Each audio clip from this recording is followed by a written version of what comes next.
Bonsoir à toutes et à tous, bienvenue dans cette édition de nos informations des titres de l'actualité ce soir. L'hygiène alimentaire préoccupe à Sigiri, un abattoir vient d'être inauguré, l'objectif étant d'améliorer les conditions d'abattage des animaux. Enfin, nous irons sous le pied du Mont Badiar, c'est à Koundara pour vivre les échos de la 20e édition du Festival national des arts et de la culture FENAC 2025. Toutes les régions du pays prennent part à ce rendez-vous culturel. Voilà pour le sommaire, encore une fois, bonsoir à tous. Tout d'abord, coopération avec la validation du tout premier rapport de collecte de données sur le cadre de ressources à moyen terme, un outil innovant appelé à révolutionner la coordination de l'aide au développement dans le pays, conçu par le ministère du Plan et de la coopération internationale. Ce nouveau système a été présenté au PTF, partenaire technique et financier. Mamadou Salouba. C'est un document décisif dans la gestion de l'aide au développement. Le cadre des ressources à moyen terme permet d'évaluer les ressources extérieures mobilisées, mais aussi de renforcer la coordination pour garantir une utilisation optimale selon les priorités nationales. Le document couvre la période 2023-2028. Pour soutenir cette dynamique, la plateforme ptf.gouv.gn devient un guichet unique pour toutes les informations liées aux interventions et au financement. Le CRMT occupe une place singulière dans notre architecture de planification. C'est un instrument de rationalisation, de transparence et d'alignement stratégique. Je pense que c'est une première que nous venons de lancer. Il y a des améliorations à faire et nous espérons que dans les prochaines semaines, nous pourrons disposer d'un document qui va permettre d'alimenter le processus budgétaire, d'avoir des meilleures prévisions pour la loi des finances de l'année prochaine. Les premiers résultats de ce document majeur sont révélateurs de la bonne coopération entre la Guinée et ses partenaires. Il fait état de 188 projets actifs, 31 partenaires engagés et plus de 8489 millions de francs guinéens déclarés. La Guinée ne se contente plus de recevoir de l'appui. La Guinée s'organise, elle oriente, elle pilote, elle exige l'efficacité. Nous devons continuer dans les années à venir sur nos ressources propres qui doivent constituer l'espoir de développement de notre pays. Et donc cela permet au moins d'avoir une visibilité sur les investissements structurants à faire. Avec la validation de ce premier rapport du cadre des ressources à moyen terme, la Guinée réaffirme sa volonté de garantir une coopération plus transparente, plus efficace. Modernisation des pratiques de gestion et planification, l'Office guinéen de publicité vient d'élaborer son tout premier plan stratégique, un plan établi pour la période 2026-2030 qui devrait permettre à l'OGP de mobiliser plus de ressources et soutenir le développement économique. Plus de détails avec Thierno Ousmane Diallo.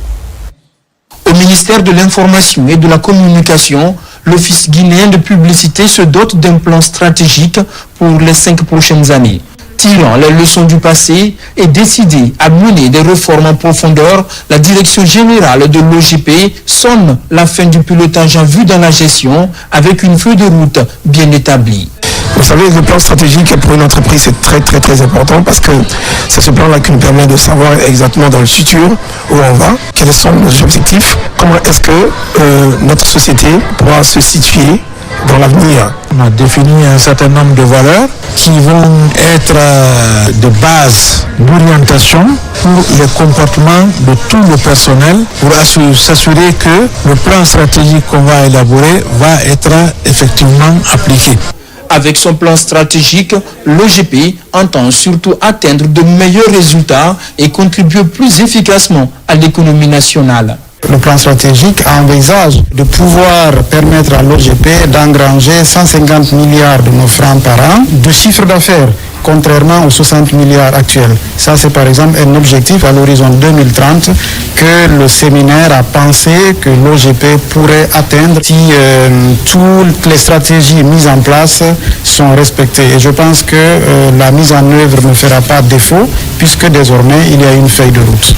Avant son plan stratégique, l'OGP a élaboré un manuel de procédure et mené avec succès son plan de redressement, des réussites qui galvanisent les travailleurs dans la mise en œuvre du plan stratégique élaboré. Lutte contre la désinformation en cette période électorale, la question est au centre des débats avec les responsables du digital. La cellule de veille met en garde les médias contre cette pratique. Des mesures allant jusqu'à la poursuite judiciaire sont annoncées. Abakar Junior Kamara. La cellule numérique de veille contre la désinformation en période électorale intensifie sa communication sur le décryptage des actes de désinformation en cette période sensible des élections présidentielles. L'exemple est pris sur la ville aurifère de Sigiri où les jeunes étaient dans les rues pour dénoncer les dérives liées à l'exploitation minière. Notre objectif, c'est la lutte contre la désinformation en période électorale. Notre devoir aussi est celui de présenter aux Guinéens des bonnes informations. Des spéculations avec des faux comptes sur les réseaux sociaux jusqu'aux poursuites judiciaires en passant par l'irresponsable utilisation de l'intelligence artificielle, tout a été passé au pays fin afin de mettre chaque utilisateur devant ses responsabilités. La lutte contre la désinformation, elle est en train de pousser aussi ses frontières. Mais il demeure toujours des possibilités pour des personnes mal intentionnées de créer des comptes obscurs sur lesquels des échanges d'informations sont effectués. Je dirais à ce niveau que des dispositions techniques sont prises tant au niveau national qu'au niveau international auprès des Meta et des GAFAM qui collaborent étroitement avec les États en vue de déceler justement ces informations souterraines qui circulent et qui pourraient compromettre la paix et la stabilité dans notre pays si aucune mesure n'est prise. Ce point de presse, piloté par Skynet Cyber Academy, est animé dans un nodal de monitoring hautement équipé avec les appareils de dernière génération permettant de traquer tous les délinquants qui dérivent les contre-vérités afin de fragiliser le tissu social. Intronisation du 7e doyen de Batefoula, le ministre directeur de cabinet de la présidence, accompagné de la ministre de l'Industrie. Honore de leur présence à la cérémonie, le nouveau doyen Nanyuma Karifa Sidibé s'engage à préserver l'unité et la solidarité qui font la fierté du Batefoula. Oumar Mari. La communauté des villages du Batefoula a vécu ce dimanche 7 décembre 2025 à Sanoya une journée historique marquée par l'intronisation de son 7e doyen, Nanyuma Karifa Sidibé, âgé de 95 ans. Cette cérémonie, à la fois solennelle et profondément symbolique, a été honorée par la présence du ministre directeur de cabinet de la présidence, M. Diba Diakité, et de Madame la ministre de l'Industrie, des petites et moyennes entreprises, Dr Diaka Sidibé, tous deux dignes fils de cette communauté rassemblée à travers 40 localités. Les populations de Batefilasso, fortement attachées aux valeurs culturelles traditionnelles, ont décidé, comme consacré par l'héritage de nos ancêtres, d'introniser leur doyen d'âge qui assume désormais le rôle de guide, d'arbitre, de conseiller et de garant de l'unité. Car un adage malinké dit, une eau sans couvercle est chaude. Avant tout, il convient de rendre hommage profond et respectueux à ceux qui ont, chacun à leur époque, porté la lumière, conseillé nos jeunes et uni nos communautés. Nous honorons la mémoire de eux. Il convient d'exprimer la fierté qui anime toute la communauté aujourd'hui, car le doyen n'est pas seulement intronisé, il est porté par son peuple, soutenu par ses pairs, respecté par ses enfants et écouté par ses petits-enfants. Par ailleurs, cette intronisation intervient au point nommé où les fils de Baté ont opéré une prise de conscience collective en créant une structure formelle dénommée Union des Batefilasso. Nous saurions terminer cette allocution sans adresser les remerciements les plus sincères des sages et des populations de Baté à son Excellence Mamadi Doumbouya, président de la République, chef de l'État pour la marque de confiance qu'il a placée à notre communauté. Figure respectée, incarnation vivante des valeurs ancestrales, le nouveau doyen Nanyuma Khalifa Sidibé succède donc à Feu El Hadj Fana Sangare, l'un des 6 chefs qui, au fil des années, ont guidé la communauté avec sagesse, engagement et sens du sacrifice. La cérémonie a également été l'occasion de rendre hommage à ces valeureux doyens disparus, dont l'héritage inspire encore aujourd'hui le vivre ensemble du Baté Foula. Au nom du ministre Diba Diakité, à l'occasion de cet événement d'une portée historique et symbolique, l'intronisation du doyen de la communauté du Baté Foula. Cette cérémonie revêt une dimension particulière car elle marque la continuité d'une tradition ancestrale, héritière d'un patrimoine riche, transmis de génération en génération. Elle nous rappelle que dans nos villages et villes, la sagesse n'est pas seulement une qualité individuelle, mais un bien collectif au service de l'harmonie, de la justice et de la cohésion sociale. Aujourd'hui, en intronisant notre doyen, nous reconnaissons en lui un guide, un gardien de nos valeurs, un symbole d'unité et de dignité. Son expérience, son intégrité et son engagement envers le bien-être de notre communauté sont les fondations sur lesquelles nous plaçons notre confiance. Chers invités, notre monde change et face aux défis sociaux, économiques, environnementaux et culturels, les communautés rurales ont besoin de rester unies, solidaires et visionnaires. Nous avons besoin de leadership, mais surtout de leadership moral, incarné par des hommes et des femmes capables d'écouter, de rassembler et de protéger, comme notre bâtisseur, le président Mamadi Doumbouya. C'est pourquoi aujourd'hui, nous demandons au Tout-Puissant de bénir notre doyen, de renforcer sa santé, sa sagesse et sa longévité. Nous lui demandons également de guider ses pas afin qu'il continue à être un pilier de paix, de fraternité et de développement pour tous les villages du Baté Foula. Dans une atmosphère empreinte de respect, de ferveur populaire et de spiritualité, le passage symbolique de l'autorité marqué par l'intronisation du nouveau doyen a illustré la continuité des liens sociaux, culturels et spirituels au sein de la communauté du Baté Foula. Des prières ont été formulées pour la paix, la prospérité et la sagesse du nouveau doyen. En prenant la parole, Nanyuma Khalifa Sidibé a exprimé son engagement à préserver l'unité, à renforcer la solidarité et à défendre les valeurs de dignité et de courage qui font la fierté du Baté Foula. Alhamdulillahi Arabil Alamin. Urita mola silaya. Kulota mola silaya. Alaba la temema.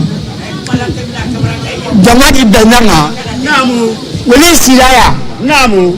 Kabakuruma. Namu. Kasibila. Mba. Jamana mbra towa nanke. Namu. Kantan mbangani suledo. Namu. Okeni mo ko le do. Fe. Muso mina ni telenya kuno kasiya. Namu. Obe muso cheti ledi. Namu. Alaba ya Canada. Amina lawo ya Rabbi. Alake bunasi alaba soda dalu. Amina lawo ya Rabbi.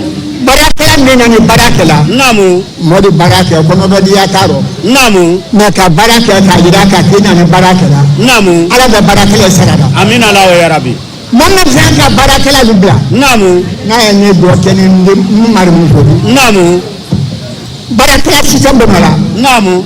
Ibra barang make di sana. Mba. Ibra barang buke di sana. Namu. Polis rata keleni. Namu. Jiba anijaka. Namu. Kula dinabra ifo. Namu. Wala anna responsabilité qu'un acte comme Mamadi Doumbouya ala basiri dama amina Allah ya rabbi ala kana fa duya amina Allah ya rabbi ala kana dusala amina Allah bani kiranya mai da jusoro namu me jusoro ko sala ala kana dinde sala amina Allah ano ko men kunani namu mendoma mba mena kana no ko ke namu ka mone bo Mamadi Doumbouya na koro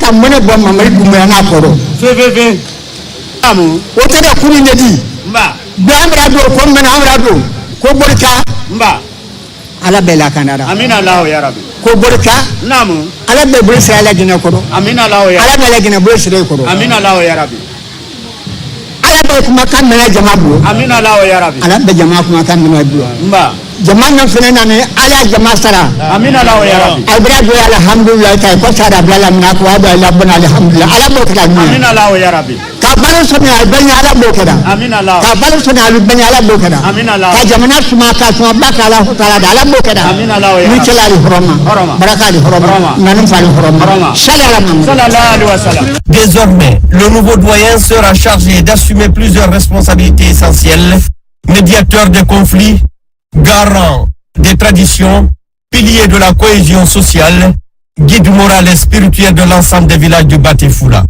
Après l'intronisation, les ressortissants ont célébré l'événement dans la joie à travers des danses traditionnelles et des manifestations culturelles propres à leurs identités. La communauté du Batéfoula a profité de cette grande mobilisation pour exhorter ses fils et filles à rester unis et à accompagner la vision du chef de l'État, son Excellence Mamadi Doumbouya, pour un avenir de paix, de cohésion et de développement. Dans le reste de l'actualité, au ministère de l'Industrie et des petites et moyennes entreprises, l'heure est à la vulgarisation des données de petites et moyennes entreprises et la loi sur le contenu local. La campagne lancée va s'étendre sur toutes les régions du pays, portée sur une approche multisectorielle. Elle cible les administrateurs, le secteur privé et la société civile. Abdul Karim Kamara. Chez les PME, plus question d'aller en rang dispersé. Désormais, elles sont orientées dans une base de données logée à la Direction nationale des PME, un outil dont la conception a été financée par la BAD à travers le projet d'appui technique à l'emploi des jeunes. Ici, la vulgarisation de cette base de données est lancée, mais couplée à celle de la loi portant contenu local. C'est une base dynamique qui permet à cette direction-là et à ses cibles d'interagir pour pouvoir mieux structurer ce volet d'entrepreneuriat en faveur de notre pays en fait. Plus de 148 000 entreprises formelles et informelles sont enregistrées dans cette base de données des PME. Sa vulgarisation simultanée avec la loi portant contenu local auprès des acteurs publics privés va permettre une meilleure intégration des entreprises locales. J'ai appris beaucoup de choses, c'est une bonne chose. Si on respecte tout ce qu'on a dit ici, ça va nous aider beaucoup. Du côté de la Chambre de commerce, c'est des initiatives que nous soutenons, que nous accompagnons, n'est-ce pas, pour une large compréhension de tous les secteurs privés guinéens. Initiée par le ministère de l'Industrie, cette vulgarisation devrait contribuer à l'opérationnalisation du projet d'appui au développement industriel et à la résilience des PME. Chaque acteur doit pouvoir connaître le contenu de la loi portant contenu local et aussi, en tant que PME, pouvoir s'enregistrer au sein de la base de données afin de bénéficier des opportunités que l'écosystème des PME offre à ces PME. Pour la mise en œuvre de cette activité de vulgarisation, il a été constitué une équipe pluridisciplinaire coordonnée par la Direction nationale des PME avec l'appui technique de l'unité de coordination et d'exécution des projets. Il existe désormais une convention d'échange d'expérience en chirurgie orthopédique entre le centre hospitalo-universitaire d'Onka de Conakry et celui de Charles Nicolle de Tunis. Ces deux centres s'engagent dans le renforcement des capacités des spécialistes en chirurgie orthopédique et traumatologique. Robert Siditono, Mohamed Yansani. Ces échanges d'expériences tenus à Conakry entre spécialistes à la faveur du 3e congrès de la SOGICOT, Société guinéenne de la chirurgie orthopédique et traumatologie autour des complications de la prothèse totale de la hanche ont connu une avancée.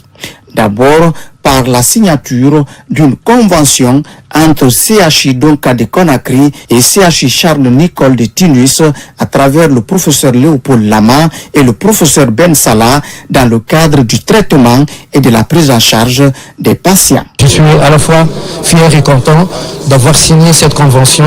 À la fin, on aboutit à un papier officiel qui va faciliter l'échange des connaissances, que ce soit sur le plan scientifique, théorique que pratique, entre les deux services et entre les deux pays. Ensuite, sur le plan des échanges scientifiques, des formations des étudiants et de la participation, les organisateurs de la rencontre se sont félicités des résultats auxquels le congrès de la SOGICOT a abouti. Ces conférences sont axées sur les pathologies de la hanche, les pathologies du genou, les fracas au niveau du bassin qui parfois entraînent la mort. Maintenant, nous avons échangé nos idées pour harmoniser nos connaissances par rapport à la prise en charge des malades qui sont des polytraumatisés. Mention spéciale a été faite par le Congrès pour saluer l'implication effective des autorités guinéennes dans l'atteinte des objectifs de la rencontre. Les défis actuels, c'est de dire d'abord merci au gouvernement à qui nous sommes en train d'adresser un plaidoyer pour que tous les hôpitaux de la Guinée soient équipés et qu'on soit capable de faire les prothèses totales de la hanche à Conakry, à Kankan, à Zédékouré, à l'intérieur du pays. Le prochain congrès de la SOGICOT aura lieu en 2027 à Conakry. L'Agence nationale de sécurité sanitaire vient de tenir sa toute première conférence scientifique. Le programme de formation en épidémiologie sur le terrain, experts et acteurs du système de surveillance sanitaire renforce leur capacité opérationnelle dans la lutte contre les épidémies en Guinée. Marie-Angélique Bangoura. Au cœur de ces 2 jours de rencontres, des séries de présentations se sont succédées, mettant en lumière les travaux menés par les épidémiologistes de terrain. Une formation est d'ailleurs offerte en amont grâce au programme de formation en épidémiologie de terrain. Nous le faisons dans un cadre sous-régional avec le programme de formation en épidémiologie de terrain avancé à Ouagadougou ou à Lomé avec le WAFEL-TIPI. Donc ça consiste à former ceux qui sont déjà dans le système pour permettre d'améliorer leurs compétences pratiques. C'est ce qui fait que le programme, c'est seulement 25% du temps qui est consacré au cours théorique et 75% ce sont des travaux de terrain. Dans un contexte où les menaces sanitaires restent récurrentes, cette première conférence scientifique marque une étape importante pour la Guinée. Elle rappelle que la formation continue et le renforcement de compétences des épidémiologistes constituent un levier primordial pour garantir une riposte efficace. Pour la prochaine fois, ce serait très intéressant que la LSS tienne compte, même pour la nouvelle cause des institutions hors public, ce serait intéressant pour le renforcement des capacités du système de santé. La problématique de la santé publique ne peut être abordée en vase clos. Au contraire, elle nécessite une approche intégrée qui tient compte de la santé humaine.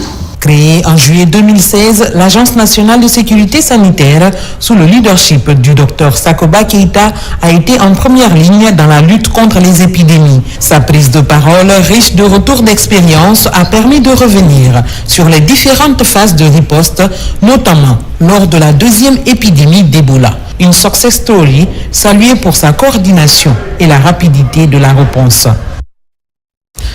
Riposte contre le cancer du sein, un problème de santé publique. Les élèves sont conscientisés sur les défis. L'activité est couplée au dépistage gratuit. Diana Yansani. Le club des amis du collège 28 septembre se sont mobilisés pour une action citoyenne d'envergure. Ils ont organisé une journée de sensibilisation dédiée au cancer du sein, une maladie dont la détection précoce peut sauver des vies. Plusieurs communications ont porté sur l'importance du dépistage régulier, les signes d'alerte à ne pas ignorer, ainsi que les gestes de prévention.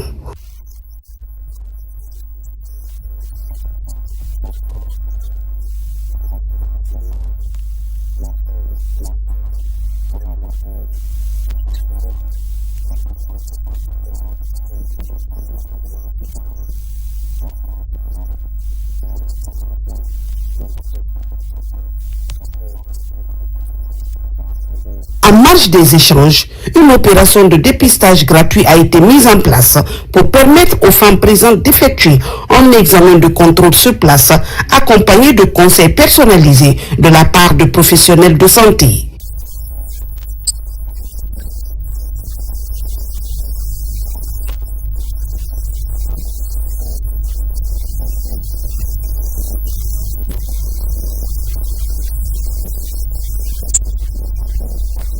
À travers cette initiative, le club des amis du collège 28 septembre entend contribuer à la lutte contre le cancer du sein et encourager la population à adopter une attitude proactive face à leur santé.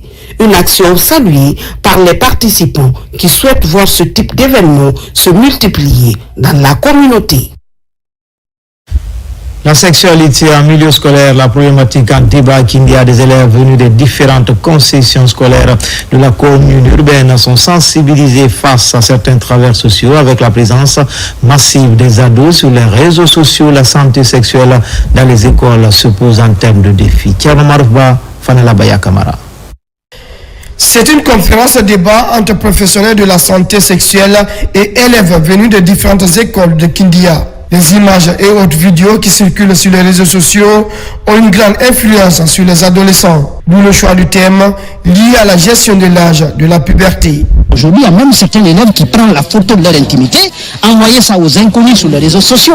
Il y a d'autres hommes même qui prennent la photo de leur intimité, envoyer ça. Donc comment leur faire préparer mentalement pour leur dire attention, ce que vous faites là, ce n'est pas autorisé, il faut arrêter, concentrez-vous sur l'essentiel, préservez votre âge de puberté parce que c'est à cette période vous pouvez être concentré et à faire beaucoup de choses. Des messages sont ainsi véhiculés sur les différentes conduites à tenir pour éviter toute déperdition scolaire liée à la sexualité. L'idée est de renforcer la lutte contre les travers sociaux dans les écoles. La sexualité, c'est un sujet assez tabou qui n'est pas enseigné dans les familles et surtout dans la société. Donc, il nous a permis déjà de connaître ici certains thèmes et certaines approches. À faire comprendre la gestion de la puberté dans les milieux scolaires et diminuer un peu le comportement vulgaire sur les réseaux sociaux qu'on a vu tout récemment, surtout à Kindia, qu'on n'a pas aimé. Et donc, on a dit nécessaire de venir pour qu'ils puissent passer dans les salles de classe des différentes écoles. Des campagnes de sensibilisation seront ainsi menées dans les différentes écoles de Kindia pour prêcher les comportements à tenir. En une de mire, améliorer les résultats des différents examens nationaux. Renforcement de la gouvernance locale, la préfecture de Dubreka vient de franchir une étape importante en matière de développement communautaire. Les autorités locales annoncent la mise à disposition d'un fonds destiné à soutenir les initiatives de développement. C'est le fruit du partenariat public-privé entre l'État et les sociétés évoluant à Dubreka. Abakaramin Kamara. À Dubreka, les autorités locales se mobilisent pour renforcer la gouvernance de proximité. À l'initiative du préfet, cette rencontre a été initiée. Elle a réuni les présidents des délégations spéciales et les sous-préfets de la préfecture. Au cœur des échanges, l'annonce de la mise à disposition d'un fonds de plus de 4 milliards de francs guinéens pour soutenir les projets de développement communautaire. Il faut leur dire que ce fonds n'est pas venu pour être détourné ou pour prendre d'autres chemins qui n'est pas le développement de la population impactée. La population doit voir ce qu'ils ont fait avec ce montant. Il ne s'agit pas d'écrire des rénovations et quoi. J'ai dit non. Des projets qui intéressent la population. Il y a les marchés, il y a les maisons de jeunes, il y a l'éducation. Tout ça là, le projet doit être un projet public qui doit bénéficier à tous les citoyens de leur localité. Réparti entre les 6 communes concernées, ce financement constitue une compensation liée à l'exploitation des mines et carrières. Il résulte d'une coordination entre le gouvernement guinéen et les sociétés minières implantées dans la préfecture. Cet argent-là, c'est pour le développement. Nous attendons beaucoup ça parce qu'on a des activités à faire. Parce que c'est notre travail, c'est notre trace qu'on va laisser ici que la population va nous acclamer. Nous, vraiment, c'est le progrès. Nous voulons le développement de nos collectivités. Nous avons bel et bien reçu. Nous sommes prêts désormais à venir regarder en face ces populations bénéficiaires pour leur faire des promesses, pour leur faire des suivis, pour leur faire des projets pour le développement dans ces zones impactées. Ces ressources viennent donner un nouveau souffle aux collectivités en leur offrant la possibilité de réaliser des infrastructures de base longtemps attendues. La remise officielle des chèques aux communes bénéficiaires marquera la prochaine étape, signe d'une volonté affirmée de consolider la gouvernance locale et d'impulser un développement durable à la base. Comme annoncé dans les titres au ministère de l'élevage, la question de l'hygiène alimentaire préoccupe à Sigiri et un abattoir vient d'être inauguré, l'objectif étant d'améliorer les conditions d'abattage des animaux. Marie Koumba Sobogi, Sonasagno. À Sigiri, la mise en service de cet édifice flambant neuf était longtemps attendue par les citoyens.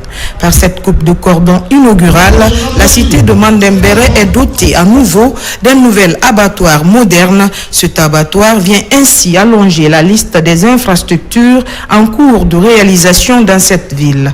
Nous avons aujourd'hui décidé dans notre commune urbaine offrir ce nouvel abattoir à l'ensemble de la population de Sigiri. Parce que la gouvernance de M. le Président de la République, c'est d'abord l'efficience, c'est aussi l'efficacité. Donc il faut produire des résultats. J'invite tous les opérateurs, que ce soit bouchers, marchands, charcutiers, de bien respecter les lois prévues par la commune urbaine de Sigiri pour cet ouvrage. Avec une grande capacité d'accueil des animaux d'élevage, l'édifice permettra d'améliorer les conditions d'abattage, de transformation et de conditionnement de la viande, ainsi que des systèmes de traitement des sous-produits. La commune urbaine de Sigiri doit être félicitée, ainsi que tous les bienfaiteurs pour cette réalisation. La réalisation de cet abattoir moderne s'inscrit désormais dans une dynamique de modernisation de ces infrastructures publiques. L'initiative vise également à garantir la sécurité alimentaire, à stimuler l'économie locale et à renforcer la chaîne de valeur de l'élevage ici à Sigiri. La Direction nationale des petites et moyennes entreprises vient d'abriter une session de formation. C'est Global Vision Internationale qui pilote l'exercice. Objectif, renforcer les compétences des jeunes entrepreneurs en Guinée. Mikili Moussa Kamara, Marwan Kamara. Cette formation gratuite en hygiène, sécurité et environnement du cabinet Global Vision Internationale vise à renforcer les compétences des jeunes à travers le pays. Nous sommes dans un pays et il y a beaucoup d'industries alimentaires, il y a des industries agroalimentaires. Et pourquoi? Parce qu'il ne faut pas s'en savoir que si vous constatez dans les différentes entreprises, vous allez constater que c'est des étrangers qui sont en train de travailler à la place de nous les jeunes Guinéens. Et de là, on s'était dit quoi? Nous, le cabinet Global Vision, d'en finir avec ça. Parce que de former la jeunesse, afin que ces jeunes-là puissent répondre ici aux besoins des besoins exprimés par les différentes entreprises. Plus de 500 jeunes ont participé à cette formation. Il est question d'améliorer leur employabilité et favoriser leur intégration professionnelle. Donc on a décidé d'initier cette formation, non seulement à Conakry, mais aussi sur toute l'étendue du territoire. De Conakry à Yomo, nous avons des représentants. Nous formons les jeunes non seulement sur Conakry, mais nous formons aussi les jeunes à l'intérieur du pays. Donc nous n'oublions personne. La valorisation des compétences locales, la promotion de la culture de la sécurité ainsi que le développement d'une main-d'œuvre qualifiée répondant aux exigences des secteurs miniers, industriels et tertiaires sont des objectifs globaux de cette session. Direction Bokeh, plus précisément à Dabis, Sud-Ouest, où le travail de la terre se développe pour plus de résultats. Un appui est accordé au groupement de femmes, un véritable ouf de soulagement pour les bénéficiaires. Younous Atawel Kamara, Bintou Touré, Mohamed Mara. Après les autres sous-préfectures de Bokeh, c'est au tour de la commune rurale de Dabis de bénéficier de ce projet d'appui à l'autonomisation économique et de leadership des femmes à travers la mise en place des associations villageoises d'épargne et de crédit. Il vise à accompagner les femmes de la contrée dans le cadre du développement de leurs activités génératrices de revenus. La mise en place des GUE permettra aux femmes de Dabis de renforcer leur capacité économique, de développer des activités génératrices de revenus et gagner en autonomie financière. Les résultats que nous attendons de ce projet sont simples et concrets et il s'agira entre autres la mise en place de cette association villageoise d'épargne et de crédit composée à 90% des femmes et des jeunes filles vulnérables. La formation de 175 membres, soit 95% des femmes issues des 7 avec sur les techniques de transformation agroalimentaire et au marketing digital des produits. Devant les leaders communautaires et groupements des femmes de Dabis, les partenaires techniques et financiers ont largement expliqué les avantages liés à ce projet en faveur des femmes. Chère population, je vous demande humblement d'accorder de l'importance à ce projet, puisque ce n'est pas une première fois. Nous avons une réalisation qui est faite à Tabigné, qui est une école.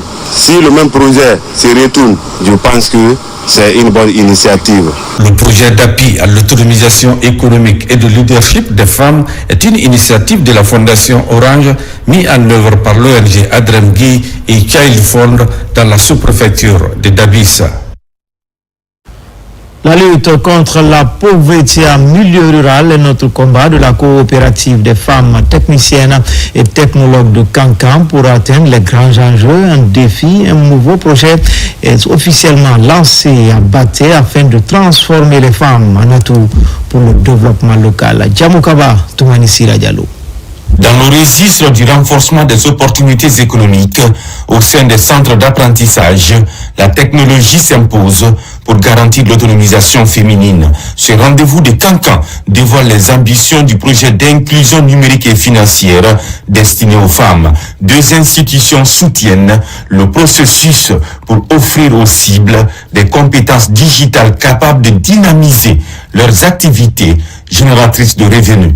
Par la mise en place de ces 5 associations villageoises d'épargne et de crédit, les femmes pourront constituer une épargne sûre, accéder à des petits crédits pour développer leur activité génératrice de revenus, renforcer leurs compétences en gestion, en finance et en leadership. La maîtrise des outils informatiques et l'indépendance financière de la couche féminine, 2 avantages exprimés pour lutter contre la pauvreté. Nous visons à créer un environnement favorable où chaque femme peut entreprendre, prospérer et se prendre en charge de manière durable.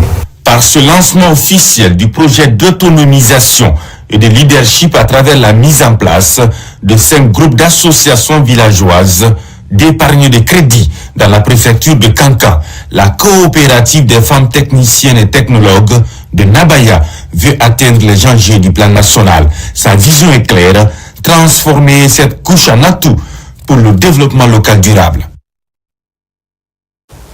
À Nzérékouré, des causeries éducatives sont organisées pour renforcer la croisade contre les violences basées sur le genre. L'inspection régionale de la promotion féminine pilote l'exercice à l'université de Nzérékouré. Une conférence débat est initiée pour interpeller les consciences. Mohamed Salioupaï, Mohamed Lamine Diallo, lancé Kamisoko.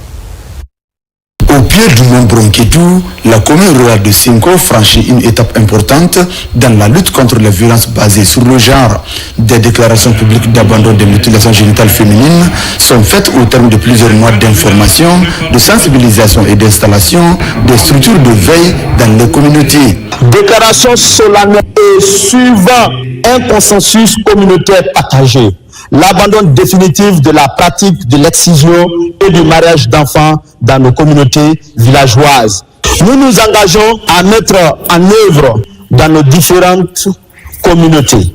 Aujourd'hui, je suis très contente. Je suis comblée de joie. Puisqu'il faut savoir d'abord que l'excision est sous forme de violence basée sur le genre. Si les initiateurs de cet espace d'échange appellent à la pérennisation des acquis, les autorités administratives, elles, s'en réjouissent et promettent un suivi constant des engagements pris. Pour la pérennisation des acquis du projet, je demande humblement aux autorités à tous les niveaux et les communautés de continuer à soutenir quotidiennement les actions des structures de protection afin d'amener les autres villages à déclarer l'abandon de l'excision et mariage d'enfants dans la commune rurale de Cinco. L'autorité préfectorale, par le biais du département de la promotion féminine de l'enfance et des personnes vulnérables, ne ménageront aucun effort pour le respect des différents engagements pris dans le cadre de la promotion et de la protection des droits de l'enfant et de la jeune fille. Ces engagements communautaires sont le fruit de la synergie d'action entre l'ONG Cerveau-d'Elle, l'UNFPA et les démembrements du ministère de la promotion féminine, de l'enfance et des personnes vulnérables. Toujours à région, célébration à différé de la journée internationale de sensibilisation sur l'albinisme. À Farana, la mobilisation citoyenne a connu la présence de plusieurs personnalités. Pour marquer l'événement, des crèmes et autres présents ont été distribués à cette couche vulnérable. Ibrahima Oulem Foufana, Silati Kourouma. Faisons valoir nos droits, protéger notre peau, préserver nos vies. C'est le thème retenu cette année 2025 pour la célébration de cette journée. Ici à la Maison des Jeunes de Farana, la sensibilisation est axée sur le besoin urgent de prévenir le cancer de la peau chez les personnes atteintes d'albinisme par le biais du dépistage et l'accès à la crème solaire. Cette journée vise à sensibiliser, à informer et surtout à rappeler à chaque personne atteinte d'albinisme a droit à la dignité, à la sécurité, à l'éducation et une véritable place à la société. La distribution des crèmes solaires que nous faisons aujourd'hui est un geste simple mais vital. La direction générale d'AGN a jugé nécessaire d'accompagner ce projet. C'est une fierté pour notre entreprise de s'engager dans des actions comme celle-ci. En cette journée, les albinos bénéficient de l'accompagnement du groupe Africa Global Logistique en crème solaire. Une action humanitaire très appréciée aussi, bien par les autorités que par les bénéficiaires. C'est un plaisir pour moi de participer à cette rencontre organisée par les partenaires, les services sectoriels, dans la mesure où il était question de magnifier, de célébrer les personnes atteintes de l'albinisme. Partenaires, les partenaires viennent de nous offrir gratuitement des crèmes solaires, des médicaments et des vêtements. Nous les remercions. Ce moment solennel a été une aubaine pour l'association des albinos de Farana de déballer les maux dont ils souffrent, à savoir la discrimination, la peur ou encore l'insécurité. Clôture à Conakry d'une formation destinée à renforcer les capacités du personnel médical sportif. 60 agents ont été formés aux techniques de kinésithérapie, de massage et de rééducation fonctionnelle. Initiative de la Direction générale de la médecine du sport sur financement de l'ONFPP. Objectif améliorer la prise en charge des athlètes, mais aussi du grand public. Komara Moussa. C'est un jour d'accomplissement et d'espoir pour ces 60 agents médico-sportifs. Ils viennent d'achever une formation intensive en kinésithérapie sportive, massage et rééducation fonctionnelle.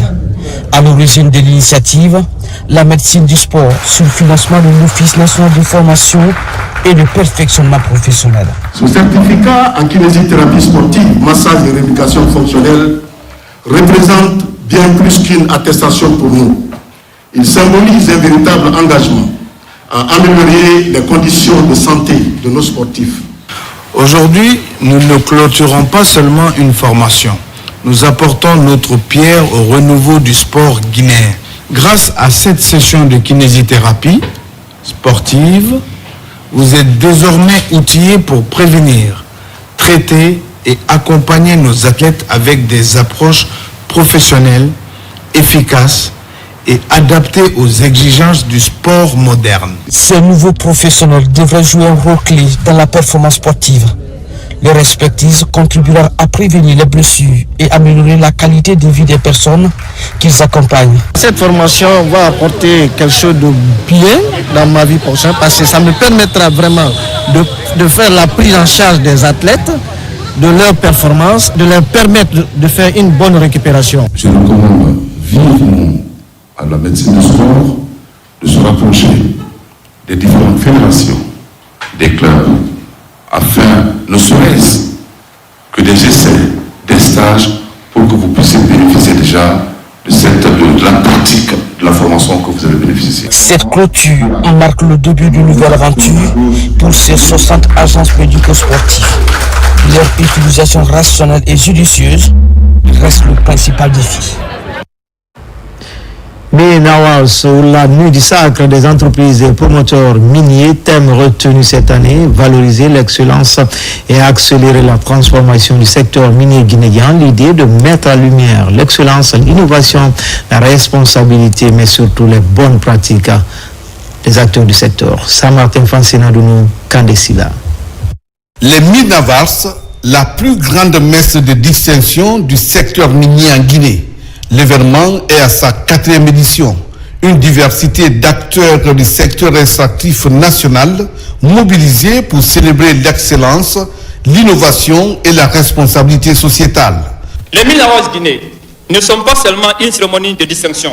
Ils sont une plateforme de reconnaissance, mais aussi un appel à responsabilité. Ce soir, les lauréats que nous allons honorer ont su se distinguer par leurs performances techniques et opérationnelles. Le ministère des Mines et de la Géologie, son rôle, c'est d'être aux côtés des sociétés minières, tant que celles-ci respectent les règles, respectent le code minier, respectent les conventions. Et elles sont notre principal allié et vice-versa. Les trophées remis aux 33 lauréats ont couvert une large palette d'innovations allant de la sécurité au travail, au respect du contenu local, en passant par la promotion des femmes, l'innovation environnementale, jusqu'au développement communautaire. Nous sommes honorés parce que cela dénote de la qualité de notre activité. Cela prouve à suffisance que Chalco est sur la bonne voie. Nous sommes heureux de la reconnaissance du monde minier. Notre cabinet, je crois que cette année, nous avons été l'un des meilleurs cabinets en ayant raflé la meilleure catégorie en matière de recherche et d'études de faisabilité, mais aussi de respect dans le dogme environnemental. Les mines Avance Guinée s'imposent aujourd'hui comme un rendez-vous annuel incontournable. Objectif, reconnaître les performances opérationnelles, encourager la bonne gouvernance des ressources, promouvoir les standards internationaux dans les mines guinéennes et valoriser l'impact socio-économique du secteur. Culture, destination au pied du Mont Badia, c'est à Koundara pour les échos de la 20e édition du Festival national des arts et de la culture FINAC 2025. Toutes les régions du pays prennent part à ce rendez-vous culturel. L'ambiance est bonne enfant, comme on va le voir avec nos envoyés spéciaux Bosman, Mamadou Djoumaba. Durant ces 3 jours, le 5, le 6 et le 7 décembre, c'est tout le Bagarre qui va vibrer au rythme de la 20e édition du Festival national des arts et de la culture FENAC 2025, la toute première édition délocalisée hors de la capitale Conakry. Les festivités démarrent par un carnaval géant dans les grandes artères de la ville de Koundara, une véritable célébration de la richesse et la diversité du patrimoine culturel guinéen. C'est toutes les 8 régions administratives du pays qui prennent part à cette fête. Après le carnaval, place à la cérémonie de lancement officiel. Koundara a eu l'occasion de réunir toute la Guinée, de conjuguer le même verbe, de sortir ensemble et rentrer ensemble. L'année prochaine, vous serez convoités parce que Koundara a eu cet événement pour zéro. D'autres vont construire leur préfecture pour abriter ce événement. Vous serez convoités, monsieur le ministre. La cérémonie est marquée par la présence de certains membres du gouvernement et des invités de marque venus des républiques sœurs du Sénégal et de la Gambie. La promotion, la valorisation des identités culturelles propres à chacune de nos communautés reparties sur l'ensemble du territoire national est gage d'unité nationale de paix et c'est un véritable rempart contre toutes les manipulations qui sont des terreaux fertiles à la division, au repli identitaire. Ce que nous faisons ici aujourd'hui va au-delà du spectacle. Nous permettons aux Guinéens de se donner la main. Au nom de Monsieur le Premier ministre, chef du gouvernement, Monsieur Amadou Ouriba, exprimer toute ma gratitude à Monsieur le Président de la République, le chef de l'État, Monsieur Mamadi Doumbouya, qui depuis les premières heures de la refondation a cru que la culture était un vecteur essentiel pour bâtir le vivre ensemble, un vecteur essentiel pour accélérer la croissance économique de notre pays, mais aussi un vecteur clé pour le rayonnement de notre pays, tant au niveau national qu'internationale. La cérémonie d'ouverture est teintée de toutes les couleurs, chorégraphies, des rythmes et d'autres sonorités qui vont résonner durant ces 3 jours de célébration de la culture nationale dans toute sa grandeur à Koundara. Enfin, non loin à Dakar, clôture tout en couleur également du Festival Ouest africain des arts et de la culture. Après plusieurs prestations, les rideaux sont tombés sous la présidence du ministre sénégalais de la culture et des commissaires de la CEDEAO et de l'UEMOA. Retour sur une soirée marquée par des performances artistiques et autres distinctions avec nos envoyés spéciaux Adam Mohamed Keita, Mohamed Touré. Le rideau est tombé sur le Festival Ouest africain des arts et de la culture. Après plusieurs jours de célébration, d'échanges et de prestations, l'édition de cette année s'est refermée dans une ambiance chaleureuse et hautement symbolique. La soirée de clôture a été marquée par une série de performances mettant à l'honneur la richesse culturelle de la sous-région. Danse traditionnelle, chorégraphie contemporaine, arts plastiques et création musicale se sont succédés sur scène pour le plus grand bonheur du public. J'ai l'immense joie de clôturer avec vous cette première et inoubliable édition de l'EcoFest. Regardez autour de vous. Regardez cette mosaïque de visages, de costumes de souris. Écoutez les rythmes qui résonnent encore. Sentez cette vibration qui a parcouru Dakar pendant 6 jours. C'est cela l'Afrique de l'Ouest. Une Afrique qui pense, qui crée, qui dialogue. La CEDEAO, UEMOA, avec l'autorisation du patronage du gouvernement du Sénégal, nous avons passé 6 jours à démontrer les richesses culturelles, les patrimoines culturels, les défis de notre jeunesse. Au culminant de la soirée, la remise des prix récompensant les artistes et groupes qui se sont distingués durant le festival. Une récompense saluée par les participants pour qui cet événement demeure une plateforme essentielle de visibilité et de partage. Rendez-vous est déjà pris pour la prochaine édition avec l'espoir d'un festival encore plus riche, toujours au service de l'unité culturelle et de la créativité ouest-africaine.